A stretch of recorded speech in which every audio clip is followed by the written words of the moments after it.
ದೇಶವೇ ಬೆಚ್ಚಿ ಬೀಳುವ ದೊಡ್ಡ ದರೋಡೆಯೊಂದು ನಡೆದು ಹೋಗಿದೆ. ಬೆಳಗಾವಿಯಲ್ಲಿ ದುಡ್ಡಿನ ಕಂಟೈನರ್ ದರೋಡೆ ಕೇಸ್ ಮಹಾರಾಷ್ಟ್ರದಲ್ಲಿ ಹಲ್ಚಲನ್ನ ಸೃಷ್ಟಿ ಮಾಡಿದೆ. ಕರ್ನಾಟಕ, ಗೋವಾ, ಮಹಾರಾಷ್ಟ್ರ ಈ ಮೂರು ರಾಜ್ಯಗಳ ಪೊಲೀಸರಿಗೆ ಈಗ ಟೆನ್ಷನ್ ಕೂಡ ಶುರುವಾಗಿದೆ. ರಿಪೋರ್ಟ್ ಇದೆ, ನೋಡ್ಕೋಬಹುದು.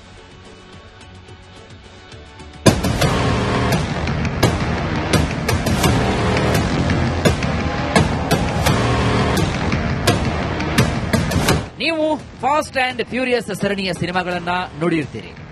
ಆ ಚಿತ್ರದಲ್ಲಿ ಕಾರ್ಗಳನ್ನ ಕದಿಯುವಂತಹ ಸೀನ್ಗಳು ಫೇಮಸ್. ಆದರೆ ಇದು ಭಾರತ. ನಮ್ಮ ದೇಶದಲ್ಲಿರುವಂತಹ ಕಳ್ಳರು 2 ಲಾರಿ ಕದ್ದಿದ್ದಾರೆ. ಅಷ್ಟೇ ಆಗಿದ್ರೆ ದೊಡ್ಡ ಸುದ್ದಿ ಆಗ್ತಿರಲಿಲ್ಲ. ಆ ಲಾರಿಗಳ ಒಳಗೆ 400 ಕೋಟಿ ರೂಪಾಯಿ ಕಾಸು ಇತ್ತು. ಸಿನಿಮಾ ಸ್ಟೈಲ್ ಅಲ್ಲಿ ರಾಬರಿ, 400 ಕೋಟಿ ಗುಳುಂ. 2 ಕಂಟೈನರ್ ಸಮೇತ ಡಕಾಯಿತರು ಪರಾರಿ. ಇದೊಂದು ಪಕ್ಕಾ ಕ್ರೈಮ್ ಥ್ರಿಲ್ಲರ್ ಸಿನಿಮಾ ಕಥೆಯಂತಿದೆ. ಬೆಳಗಾವಿ ಮತ್ತು ಗೋವಾ ಬಾರ್ಡರ್ನಲ್ಲಿ ಬರೋಬ್ಬರಿ 400 ಕೋಟಿ ರೂಪಾಯಿ ದರೋಡೆಯಾಗಿದೆ. ನಾಸಿಕ್ ಮೂಲದ ವ್ಯಕ್ತಿಯನ್ನ ಕಿಡ್ನಾಪ್ ಕೇಸ್ ಇಟ್ಕೊಂಡು ತನಿಖೆ ಮಾಡುತ್ತಿದ್ದ ಮಹಾರಾಷ್ಟ್ರ ಪೊಲೀಸರಿಗೆ ಈ ಸ್ಫೋಟಕ ಮಾಹಿತಿ ಸಿಕ್ಕಿದೆ. ನಾಸಿಕ್ ಎಸ್ಪಿಯಿಂದ ಬಂತು ಆ ಒಂದು ಲೆಟರ್. ಜನವರಿ 6ರಂದು ನಾಸಿಕ್ ಜಿಲ್ಲಾ ವರಿಷ್ಠಾಧಿಕಾರಿಗಳಿಂದ ಬೆಳಗಾವಿ ಪೊಲೀಸರಿಗೆ ಒಂದು ಪತ್ರ ಬರುತ್ತೆ. ಅದರಲ್ಲಿರುವಂತಹ ವಿಷಯವನ್ನು ಓದಿ ಕರ್ನಾಟಕ ಪೊಲೀಸರೇ ದಂಗಾಗಿ ಹೋಗ್ತಾರೆ. ನಿಮ್ಮ ಏರಿಯಾದ ಚೋರ್ಲಾಘಾಟ್ನಲ್ಲಿ ದೊಡ್ಡ ದರೋಡೆಯಾಗಿದೆ. ಬರೋಬ್ಬರಿ ಒಂದಲ್ಲ ಎರಡಲ್ಲ 400 ಕೋಟಿ ರೂಪಾಯಿ ಲೂಟಿ ಮಾಡಿದ್ದಾರೆ ಅನ್ನೋ ಉಲ್ಲೇಖ ಆ ಪತ್ರದಲ್ಲಿತ್ತು.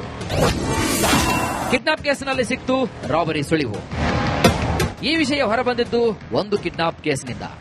ಅಕ್ಟೋಬರ್ 22ರಂದು ನಾಸಿಕ್ನಲ್ಲಿ ಸಂದೀಪ್ ಪಾಟೀಲ್ ಅನ್ನೋ ವ್ಯಕ್ತಿಯನ್ನ ವಿಶಾಲ್ ನಾಯ್ಡು ಅನ್ನೋ ರೌಡಿ ಕಿಡ್ನಾಪ್ ಮಾಡಿದ್ದ. ಆ ಕೇಸ್ ತನಿಖೆ ಮಾಡುವಾಗ ಸಂದೀಪ್ ಪಾಟೀಲನೇ ಪೊಲೀಸರ ಮುಂದೆ ಬಾಯ್ಬಿಟ್ಟಿದ್ದಾನೆ. ಕಿಡ್ನಾಪರ್ಸ್ ನನ್ನ ಹತ್ರ ಮಾತನಾಡುವಾಗ 400 ಕೋಟಿ ದರೋಡೆ ಬಗ್ಗೆ ಚರ್ಚೆ ಮಾಡ್ತಿದ್ರು ಅಂತ ಹೇಳಿದ್ದಾನೆ. गोटीला गेलो असता त्यांनी मला बलदबरी त्यांच्या फॉर्च्युनर मध्ये बसवले. नाशिक दिशेने घेऊन जात असताना त्या गाडीमध्ये असणारे संबंधित विशाल नायडू, सुनील धुमाळ हे मला काही प्रश्न विचारत असताना की तूच भाऊ पाटील आहे का, मला त्यांनी मारहाण करणं चालू केलं.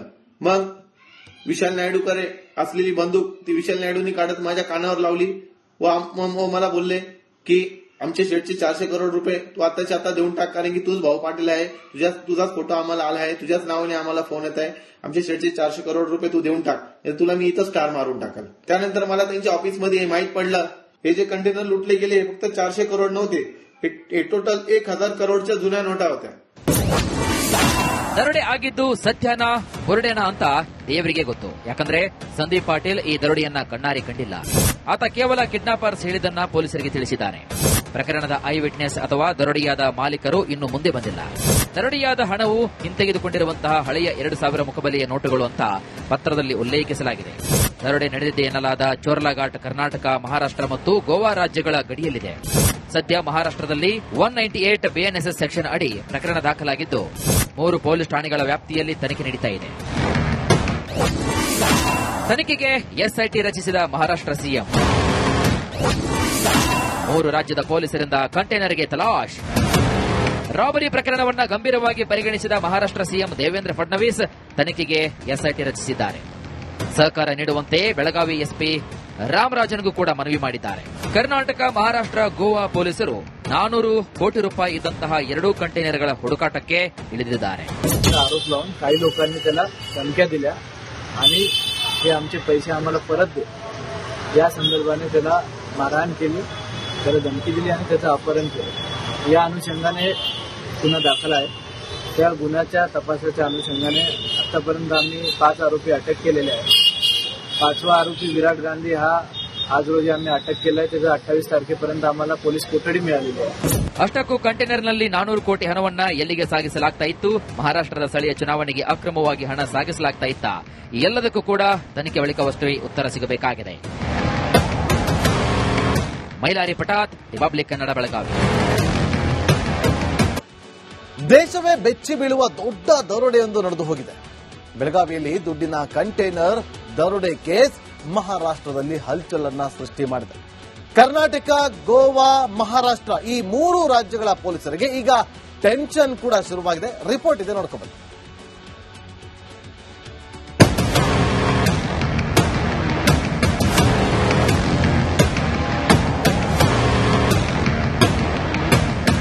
ನೀವು ಫಾಸ್ಟ್ ಅಂಡ್ ಫ್ಯೂರಿಯಸ್ ಸರಣಿಯ ಸಿನಿಮಾಗಳನ್ನ ನೋಡಿರ್ತೀರಿ. ಆ ಚಿತ್ರದಲ್ಲಿ ಕಾರ್ಗಳನ್ನ ಕದಿಯುವಂತಹ ಸೀನ್ಗಳು ಫೇಮಸ್. ಆದ್ರೆ ಇದು ಭಾರತ. ನಮ್ಮ ದೇಶದಲ್ಲಿರುವಂತಹ ಕಳ್ಳರು 2 ಲಾರಿ ಕದ್ದಿದ್ದಾರೆ. ಅಷ್ಟೇ ಆಗಿದ್ರೆ ದೊಡ್ಡ ಸುದ್ದಿ ಆಗ್ತಿರ್ಲಿಲ್ಲ. ಆ ಲಾರಿಗಳ ಒಳಗೆ 400 ಕೋಟಿ ರೂಪಾಯಿ ಕಾಸು ಇತ್ತು. ಸಿನಿಮಾ ಸ್ಟೈಲ್ ಅಲ್ಲಿ ರಾಬರಿ, 400 ಕೋಟಿ ಗುಳುಂ.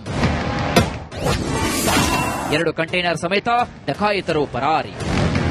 ಇದೊಂದು ಪಕ್ಕಾ ಕ್ರೈಮ್ ಥ್ರಿಲ್ಲರ್ ಸಿನಿಮಾ ಕಥೆಯಂತಿದೆ. ಬೆಳಗಾವಿ ಮತ್ತು ಗೋವಾ ಬಾರ್ಡರ್ನಲ್ಲಿ ಬರೋಬ್ಬರಿ 400 ಕೋಟಿ ರೂಪಾಯಿ ದರೋಡೆಯಾಗಿದೆ.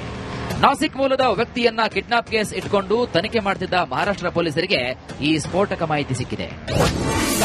ನಾಸಿಕ್ ಎಸ್ಪಿಯಿಂದ ಬಂತು ಆ ಒಂದು ಲೆಟರ್. ಜನವರಿ 6ರಂದು ನಾಸಿಕ್ ಜಿಲ್ಲಾ ವರಿಷ್ಠಾಧಿಕಾರಿಗಳಿಂದ ಬೆಳಗಾವಿ ಪೊಲೀಸರಿಗೆ ಒಂದು ಪತ್ರ ಬರುತ್ತೆ. ಅದರಲ್ಲಿರುವಂತಹ ವಿಷಯವನ್ನು ಓದಿ ಕರ್ನಾಟಕ ಪೊಲೀಸರೇ ದಂಗಾಗಿ ಹೋಗ್ತಾರೆ. ನಿಮ್ಮ ಏರಿಯಾದ ಚೋರ್ಲಾಘಾಟ್ನಲ್ಲಿ ದೊಡ್ಡ ದರೋಡೆಯಾಗಿದೆ. ಬರೋಬ್ಬರಿ ಒಂದಲ್ಲ ಎರಡಲ್ಲ 400 ಕೋಟಿ ರೂಪಾಯಿ ಲೂಟಿ ಮಾಡಿದ್ದಾರೆ ಅನ್ನೋ ಉಲ್ಲೇಖ ಆ ಪತ್ರದಲ್ಲಿತ್ತು. ಕಿಡ್ನಾಪ್ ಕೇಸ್ನಲ್ಲಿ ಸಿಕ್ತು ರಾಬರಿ ಸುಳಿವು. ಈ ವಿಷಯ ಹೊರಬಂದಿದ್ದು ಒಂದು ಕಿಡ್ನಾಪ್ ಕೇಸ್ನಿಂದ. ಅಕ್ಟೋಬರ್ 22ರಂದು ನಾಸಿಕ್ನಲ್ಲಿ ಸಂದೀಪ್ ಪಾಟೀಲ್ ಅನ್ನೋ ವ್ಯಕ್ತಿಯನ್ನ ವಿಶಾಲ್ ನಾಯ್ಡು ಅನ್ನೋ ರೌಡಿ ಕಿಡ್ನಾಪ್ ಮಾಡಿದ್ದ. ಆ ಕೇಸ್ ತನಿಖೆ ಮಾಡುವಾಗ ಸಂದೀಪ್ ಪಾಟೀಲನೇ ಪೊಲೀಸರ ಮುಂದೆ ಬಾಯ್ಬಿಟ್ಟಿದ್ದಾನೆ. ಕಿಡ್ನಾಪರ್ಸ್ ನನ್ನ ಹತ್ರ ಮಾತನಾಡುವಾಗ 400 ಕೋಟಿ दरोडे ಬಗ್ಗೆ ಚರ್ಚೆ ಮಾಡ್ತಿದ್ರು ಅಂತ ಹೇಳಿದ್ದಾನೆ. भेटायला गोटीला गेलो असता त्यांनी मला बलदेवरी त्यांच्या फॉर्च्युनर मध्ये बसवले. नाशिक दिशेने घेऊन जात असताना त्या गाडीमध्ये असणारे संबंधित विशाल नायडू, सुनील धुमाळ हे मला काही प्रश्न विचारत असताना की तूच भाऊ पाटील आहे का, मला त्यांनी मारहाण करणं चालू केलं.